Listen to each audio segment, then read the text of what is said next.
Hello guys, welcome back to our channel. Time చూసారా ఎంత అయిందో? ఎస్, ఇట్స్ 4 o'clock అనమాట. మేము ఎర్లీ మార్నింగ్ 4 o'clock అయితే స్టార్ట్ అయిపోయాము. ఈ బ్లాగ్ ఏంటి అంటే మా ఫస్ట్ ఫ్లైట్ ఎక్స్పీరియన్స్ అనమాట. శాన్ష్కి, నాకు, అత్తయ్య గారికి, మావయ్య గారికి, ఆయనకైతే కాదులే, మా హస్బెండ్ అయితే చాలాసార్లు ఎక్కారు. మేమైతే ఫస్ట్ టైం ఎక్కుతున్నాము. సో ఎర్లీ మార్నింగ్ మాకు 7 o'clockకి ఫ్లైట్ ఉంది. సో మేము మా ఇంటి దగ్గర నుంచి 4 o'clock అయితే స్టార్ట్ అయ్యాము. 4 o'clock స్టార్ట్ అయితే మాకు అరౌండ్ 1 hour పట్టింది రీచ్ అవ్వడానికి ఎయిర్పోర్ట్. సో 4 o'clock మేము స్టార్ట్ అయిపోయాము. This how our journey started అనమాట. సో యాంష్ అయితే కార్ ఎక్కగానే పడుకున్నాడు, ఎందుకంటే అస్సలు నిద్ర లేదనమాట. అండ్ ఇట్లా మేమైతే ఆల్మోస్ట్ దగ్గరలోకి రీచ్ అయిపోయాము. మేము వెళ్తుంది అయితే టెర్మినల్ 2. సో మేమైతే ఆల్మోస్ట్ దగ్గరలోకి వచ్చేసాము. అండ్ మేము ఎక్కడికి ట్రావెల్ చేస్తున్నామో చెప్పలేదు కదా. అండ్ మేము బెంగళూరు నుంచి హైదరాబాద్ ట్రావెల్ చేస్తున్నాము, ఎందుకంటే ఫంక్షన్ ఉండింది. ఆ ఫంక్షన్ అటెండ్ అవ్వడానికి స్టార్ట్ అయ్యాము. మాకు బెంగళూరు నుంచి హైదరాబాద్కి అరౌండ్ 50 minutes పట్టింది జర్నీ అయితే. బట్ బిఫోర్ మన ఎయిర్పోర్ట్కి వెళ్ళడానికి ఆ తర్వాత కొంచెం టైం పడుతుంది కదా, మొత్తం ఒక 2 to 3 hours వేసుకోండి. అట్లా 2 to 3 hours వెళ్ళిపోవచ్చు మనం ఫ్లైట్లో అయితే. ఫైనల్లీ మేమైతే ఎయిర్పోర్ట్ రీచ్ అయిపోయాము. ఇది టెర్మినల్ 2. బాగుంది, మంచిగా వెళ్ళంగానే వావ్ అన్న ఫీలింగ్ వచ్చిందనమాట. లగేజ్ అంతా తీసుకొని లోపలికి అయితే వెళ్ళిపోయాము. శాన్ష్ని వాళ్ళ తాతగారు ఎత్తుకున్నారనమాట. మొత్తం చూస్తున్నాడు, పైన కింద చుట్టూ ఒక రౌండ్ అయితే వేస్తున్నాడు అనమాట. ఈ లోపల ఒక లుక్ వేసాను నేను, మొత్తం అవుట్ సైడ్ ఉన్నదంతా బాగుంది. ఈ లోపల మా హస్బెండ్ అయితే టికెట్స్ ప్రింట్అవుట్కి అని చెప్పేసి వెళ్ళారు. ఇక్కడ బయట ఇట్లా ఉండిందనమాట. డైరెక్ట్ మనం వెళ్ళి సెలెక్ట్ చేసుకొని మనకి ఏ సీట్స్ అలాట్ అయినో చెక్ చేసుకొని మనం చెక్ ఇన్ లగేజ్ ఎంత ఇదంతా అడుగుతున్నారనమాట. ప్రాసెస్ ఉండింది.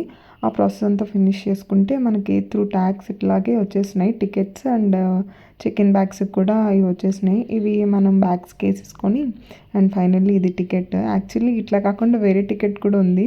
మేము ఇంకా బ్లాక్ అండ్ వైట్లో ఇలా తీసేసుకున్నాం. లోపలికి అయితే వెళ్ళిపోయామన్నమాట. చూడండి, మా అత్తయ్య గారు, మావయ్య గారు, దే వర్ వెరీ హ్యాపీ. ఎవరికి హ్యాపీ ఉండదు చెప్పండి? ఇట్స్ అ ప్రౌడ్ మూమెంట్ లాగా ఉంటుంది కదా. ఎస్. అండ్ మేము ఇక్కడ మా అడ్వాంటేజ్ ఏంటి అంటే మా బాబుని చూసి మాకు ఎక్కువ క్యూ నుంచోబెట్టకుండా చెక్ ఇన్ బ్యాగ్స్కి ఫాస్ట్గా పంపించేశారనమాట. మేము అట్లా బ్యాగ్స్ లోపల పెట్టేసుకొని ఇంకా లోపలికి అయితే ఎంటర్ అయిపోయాము. మా టికెట్స్తో స్కాన్ చేస్తే ఆటోమేటిక్గా ఓపెన్ అవుతుంది. ఇంకా వెళ్ళిపోయాము. ఒకసారి అట్లా ఎక్స్ప్లోర్ చేసాము. ఈ లోపల లాంచ్కి వెళ్ళాము. యాక్చువల్లీ నాకు అత్తయ్య గారికి వచ్చిందనమాట. ఓన్లీ 2 ఇచ్చారు. యాక్చువల్లీ 4 వస్తాయి అనుకున్నాం, బట్ అవ్వలేదు. సో అత్తయ్య గారు నేనే వెళ్ళామన్నమాట. ఇంకా ఫైనల్గా బ్రేక్ఫాస్ట్ చేసేసుకొని వి స్టార్టెడ్ అనమాట. ఇంకా ఆ లోపలనే కొంచెం లేట్ అయిపోయింది. ఇంకా ఫాస్ట్గా కిందకు వచ్చేసాము. బస్ వెయిట్ చేస్తుంది. మేము వెళ్ళేసరికి ఆ బస్ వెళ్ళిపోయింది. ఇంకోటి వస్తుంది, వెయిట్ చేయండి అని చెప్పారు. సో అట్లా ఇంకా శ్రేయాంష్ అయితే బస్సు ఎయిర్ప్లేన్ అని చెప్పి స్టార్ట్ చేశాడు. బాగా ఎక్సైట్ అయ్యాడు అనమాట. ఇంకా కొంచెం వెయిట్ చేసిన తర్వాత బస్సు వచ్చింది, ఎక్కేసాము. ఇంకా ట్రావెలింగ్లో మొత్తం మాకు చాలా వరకు ఎయిర్ప్లేన్స్ కనపడుతున్నాయి. సో చూసి బాగా ఎంజాయ్ చేశాడనమాట. ఎక్కుతున్నాము అన్నది అర్థమైంది. అంటే కొంచెం ఇప్పుడు అన్నీ అర్థమైపోతున్నాయి, ఈజీగానే అర్థం చేసేసుకున్నాడు. ఇప్పుడు అది ఎక్కుతున్నామని చాలా ఎక్సైటెడ్గా మొత్తం చూసి ఇంకా through out the journey airplane అంటూనే ఉన్నాడు. ఎస్, మేమైతే మర్చిపోము ఈ ఎక్స్పీరియన్స్. శ్రేయాంష్కి ఈ ఏజ్లో ఫస్ట్ ఫ్లైట్ కదా, సంథింగ్ బిగ్. ఎస్. అండ్ ఇంకా అలా చూసుకుంటూ వెళ్తున్నాము. మేము ఎయిర్ ఇండియా అనమాట. ప్లేన్ కూడా మేము ఎక్కింది చాలా పెద్దది, అరౌండ్ 250 to 270 అట్లా ఉంటారు అనుకుంటా. నాకు ఎగ్జాక్ట్గా ఐడియా లేదు, బట్ పెద్ద ప్లేన్. సర్వీస్ కూడా చాలా బాగుండింది. అండ్ వాళ్ళ డాడీ చూపిస్తున్నారు అదే ఎక్కేది అని అక్కడ చూస్తున్నాడు అనమాట. శ్రేయాంష్ అయితే ప్రతి ఎయిర్ప్లేన్ని చూపించడం చెప్పడం అనమాట. అండ్ పెద్ద అది బెంగళూరు ఎయిర్పోర్ట్. నాకు తెలిసి చాలామందికి తెలుసు, ఇప్పుడు అందరం ఎక్కేస్తున్నాం ఫ్లైట్. బట్ కొంతమందికి అయితే ఇంకా అది ఒక డ్రీమ్ లాంటిదే అనమాట. ఎస్, ఇదే మేము ఎక్కాల్సింది. అండ్ దిగేసిన వెంటనే ఫస్ట్ అయితే కొన్ని ఫొటోస్ తీసుకున్నాం. ఫొటోస్ తీసుకోకపోతే ఎలా చెప్పండి? డెఫినెట్గా తీసుకోవాలి. ఎస్, అట్లా ఒక రౌండ్ వేసి చుట్టూరు ఏముందో చూసేసుకొని ఇంకా మేము లోపలికి అయితే వెళ్ళిపోయాము. మేము వెళ్ళేసరికి చాలామంది వరకు సెట్ అయిపోయి ఉన్నారు. ఇంకా మేమైతే ఎక్కేసాము, అట్లా లోపలికి వెళ్ళిపోయాము. ఇంకా లోపలికి వెళ్ళంగానే సీట్స్ అయితే మాకు పక్క పక్కన అయితే అలాట్ అవ్వలేదు. ఇద్దరికి మావయ్య గారిది నాది పక్క పక్కన వచ్చినాయి. అండ్ ఫ్రంట్ బ్యాక్ అత్తయ్య గారు మావయ్య గారు కూర్చున్నారు అనమాట. ఇంకా సెట్ అయిపోయి కూర్చున్నాము. కొంతసేపు అటు ఇటు చూసాడు, ఇంకా సయాంశు పడుకుని పోయాడు. అండ్ ఇన్స్ట్రక్షన్స్ అవి చెప్తారు కదా, యాజ్ యూజువల్ అన్నీ చెప్పారు. And flight is about to take off అనమాట. అండ్ మాకు వచ్చిన డిసడ్వాంటేజ్ ఏంటంటే మాకు వింగ్ వచ్చింది పక్కన. సో మాకు మ్యాక్సిమం అసలు ఏమీ కనపడలేదు. జస్ట్ క్లౌడ్స్ అయితే మాత్రం కనపడ్డాయి.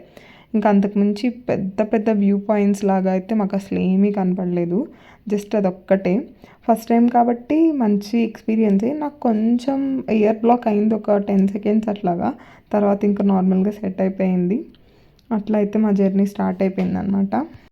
అండ్ ఈ లోపల ఎయిర్ హోస్టెస్ వచ్చి మా హస్బెండ్కి కొన్ని ఇన్స్ట్రక్షన్స్ చెప్పిందనమాట. ఎందుకంటే టోడ్లర్తో ట్రావెల్ చేస్తున్నాం కాబట్టి in case of emergency situations ఏమేమి ప్రికాషన్స్ తీసుకోవాలి, ఎట్లా రియాక్ట్ అవ్వాలి, ఇవన్నీ ఒక 5 మినిట్స్ ఎక్స్ప్లెయిన్ చేసి వెళ్ళిపోయింది అనమాట ఆమె. ఇంకా ఫ్లైట్ అయితే టేక్ ఆఫ్ అయిపోయింది. నాకైతే టేక్ ఆఫ్ అయ్యేటప్పుడు ఒక 5 సెకండ్స్ ఇయర్ బ్లాక్ అయింది. ఇంకా తర్వాత నార్మల్ అయిపోయింది. ఇట్లా కొంతమందికి జరుగుతుంది, కొంతమందికి జరగదంట. నేను ఎక్స్పీరియన్స్ చేశాను. ఫైనల్లీ ఎగురుతున్నాం అనమాట. బట్ మాకు పక్కనే వింగ్ వచ్చిందని చెప్పాను కదా, అసలు వ్యూ ఏమీ కనపడలేదు. ఆ వైట్గా కొంచెం ఆ క్లౌడ్స్ తప్ప ఇంకేమీ చూడలేదు. ఇంకా కొంతసేపు అట్లా చూసేసి ఇంకా మనకి స్క్రీన్ ఉంటుంది కదా, స్క్రీన్లో మనం చూడొచ్చు, మన ట్రాకింగ్ ఉంటుంది కదా, అది ఉందన్నమాట. ఇంకా దాన్ని చూస్తూ ఉన్నాను. అండ్ మెయిన్ స్క్రీన్ ఒకటి ఉంది అందరికీ కనిపించేలాగా మిడిల్లో. ఆ స్క్రీన్లో మన ప్లేన్ ఎట్లా వెళ్తుంది, ఎలా వెళ్తుంది అని ఇంకా క్లియర్గా బాగుందన్నమాట. ఈ లోపల ఎయిర్ హోస్టెస్ రిఫ్రెష్మెంట్ అని చెప్పి స్టార్ట్ చేశారు. ఏ రిఫ్రెష్మెంట్ బాక్స్ ఇచ్చారనమాట. అందులో ఏమేమి వచ్చాయో చెప్తాను ఇప్పుడు చూడండి. ఫస్ట్ అయితే ఒక శాండ్విచ్ ఇచ్చారనమాట. అదిగోండి, ఇది శాండ్విచ్. ఫస్ట్ ఇట్లాగా వ్రాప్ చేసేసి ఉంది. తర్వాత ఒక water bottle, next real mixed fruit juice ఒకటి వచ్చింది. అండ్ ఫైనల్గా ఒక టిష్యూ కూడా ఇచ్చారు. శాండ్విచ్ అయితే ఓకే మరీ బాగుందని చెప్పలేను, ఓకే తినొచ్చు. ఇది వెజ్. ఒక టమాటో కెచప్ కూడా ఇచ్చారు. కొంచెం హాఫ్ శాండ్విచ్ అయితే తిన్నాను. ఇంకా వాటర్ బాటిల్, ఫ్రూట్ జ్యూస్ ఇంకా అయిపోయింది. ఈ లోపల ఇంకో 15 మినిట్స్ ఉంది టైం ల్యాండ్ అవ్వడానికి అని చెప్పారు. మాకు అనౌన్స్మెంట్ వచ్చింది. ఈ లోపల మా సార్ లేచాడు అనమాట. లేచిక కొంచెంసేపు ఎగ్జైట్ అయ్యాడు, ఎయిర్ప్లేన్ అని. కొంచెంసేపు వాళ్ళ నాన్న ట్రై చేశారు చూపించడానికి. మాకు విండో సీట్ అయితే రాలేదు, మిడిల్ సీటే వచ్చింది. అక్కడి నుంచి కొంచెం చూశాడు. And finally we are about to reach అనమాట. ఇంకొక హార్డ్లీ ఒక 10 మినిట్స్లో రీచ్ అయిపోతాం అనమాట. సో ల్యాండింగ్ అనౌన్స్మెంట్, కొన్ని ప్రికాషన్స్ ఇవన్నీ చెప్పారనమాట. That's how we landed in the Hyderabad అనమాట. రాజీవ్ గాంధీ ఇంటర్నేషనల్ ఎయిర్పోర్ట్లో ల్యాండ్ అయితే అయిపోయాము. నేను చెప్పాను కదా మనకి అందరికీ కలిపి ఒక స్క్రీన్ ఉంది ఫ్రంట్లో, అక్కడ మనకి వ్యూ మంచిగా అనిపిస్తుందని. అదే అనమాట ఆ స్క్రీన్. అక్కడ మనం ఎట్లా ల్యాండ్ అవుతున్నామో ఏంటి, ఏ ఏరియాలో ఉన్నాం మొత్తం చూపిస్తున్నారు అన్నమాట. ఫైనలీ మేమైతే హైదరాబాద్లో ల్యాండ్ అయిపోయాము, శంషాబాద్ రాజీవ్ గాంధీ ఇంటర్నేషనల్ ఎయిర్పోర్ట్లో. ఇంకా బ్యాగేజ్ తీసేసుకొని ఇంకా చిలుకూరు బాలాజీ టెంపుల్కి స్టార్ట్ అయ్యాము. మావయ్య గారికి ఎప్పటి నుంచో మొక్కుంది. యాక్చువల్లీ మాకు టైం కూడా చాలా ఉంది అని చెప్పేసి మేమైతే స్టార్ట్ అయిపోయాము. సాటర్డే కదా, మంచి రష్ ఉంది, కానీ మంచిగానే దర్శనం అయిపోయింది. అండ్ మేము వెళ్ళే లోపల తేజ వస్తా అని చెప్పింది. ఇంకా తన కోసం అని చెప్పి వెళ్ళాక కొంచెంసేపు వెయిట్ చేసాము. ఒక 10 మినిట్స్ వెయిట్ చేశాక తను వచ్చింది. ఇంకా మేమైతే దర్శనానికి స్టార్ట్ అయిపోయాం. తను వచ్చే గ్యాప్లో అయితే టెంపుల్ సరౌండింగ్స్ అన్నీ ఎక్స్ప్లోర్ చేసామన్నమాట. కొంచెంసేపు ఫోటో సెషన్ చేసుకొని దేవుడి కోసం అని చెప్పి తులసి మాల, కొబ్బరికాయ ఇవన్నీ తీసుకున్నాము.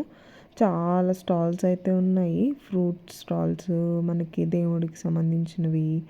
అండ్ ఇంకా అన్ని ఐటమ్స్ తెలిసిందే కదా టెంపుల్స్ దగ్గర ఉండేవి. Bangles, ear rings, what not, ఇంకా చాలా చాలా ఉన్నాయి. ఇంకా తేజ వచ్చాక అందరం కలిసి టెంపుల్కి అయితే స్టార్ట్ అయిపోయాము. ఫస్ట్ ఒక ప్రదక్షిణ చేద్దాం. సాటర్డే 108కి అలౌడ్ లేదు, అండ్ లోపల కూడా ప్రదక్షిణాలు చేయనివ్వరంట.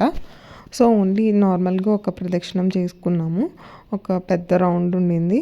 ఇంకా ప్రదక్షిణం కంప్లీట్ చేసుకొని డైరెక్ట్ అటు నుంచే లోపలికి వే ఉండేదనమాట. దర్శనం కూడా జనం ఉన్నప్పటికీ మాకు కొంచెం ఫాస్ట్గానే అయిపోయింది. ఇంకా దర్శనం అయిపోయిన వెంటనే ఇట్లా బయట అన్ని స్టాల్స్ ఉన్నాయన్నమాట. ఇంకొకటి షేప్ చిన్నగా చూసుకుంటూ నేనైతే కొంచెం కుంకుమ పర్చేస్ చేశాను. మంచి బ్రౌన్ కుంకుమ అంటారు కదా, పొడి పొడిదిగా ఉంటుంది, ఆ కుంకుమ తీసుకున్నాను నేనైతే. ఇంకా తీసుకొని వస్తుంటే ఇట్లా ఫ్రూట్స్ అయితే భలే ఉన్నాయి, చాలా వెరైటీస్ ఉన్నాయి.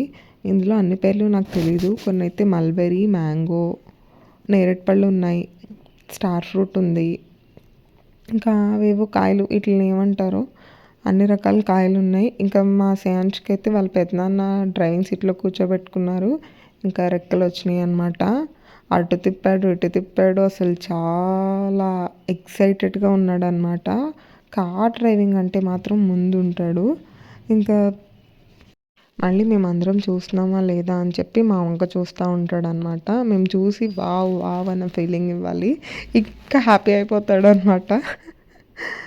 ఇంకా మేమైతే అలా దర్శనం కంప్లీట్ చేసేసుకొని మెల్లిగా మా రిలేటివ్స్ హౌస్కి అయితే స్టార్ట్ అయిపోయాము. మధ్యలో కొంచెం లంచ్ చేసేసుకున్నాము.